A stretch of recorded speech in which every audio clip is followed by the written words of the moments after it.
فكان حسن نصر الله بصراخ على أسلوبه ويقسم، يقول والله لنذبحنكم على أسرتكم. زين، هذا قبيل الانسحاب بأسبوع 10 أيام، يهدد أنه بس نوصل لكم أنتم أيها العملاء جيش لبنان الجنوبي كذا لنذبحنكم على أسرتكم. فالوثائقية هذه تأتي وتقابل ناطق باسم حزب الله، طبعا بعد الانتصار، بعد سنوات من الانتصار، بعد التحرير.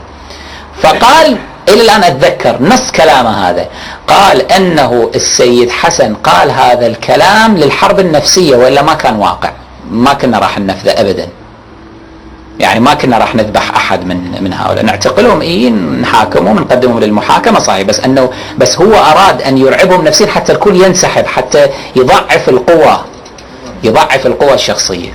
طيب هو أقسم قسما يعني يمين شرعي وفيه كذب، يعني بالنتيجة فيه كذب.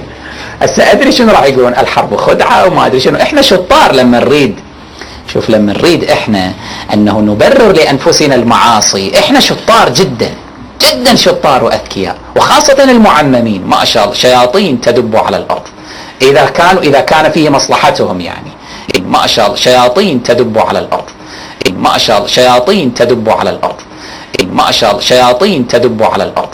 إذا كان يريد يحلل لنفسه ما تشاء، كل ما يخطر على بالك، الله أكبر، أشياء اللي أخجل أن أذكرها يعني، بس معروفة في أوساط المعممين، معروفة يعني، أشياء إذا يريد أن يحلل لنفسه شيئا يختلق له 1000 عذر وعذر، 1000 حكم ثانوي وعنوان ثانوي وإلى ما هنالك، و1000 استثناء واضطرار وأهم مهم وما أدري لا ضرر ولا ضرار في الإسلام ونفى عنكم العسر والحرج، ويجيب لك قواعد ويفلسف لك وإلى آخره، إلى أن يوقعك في المعصية ويوقع نفسه فيها.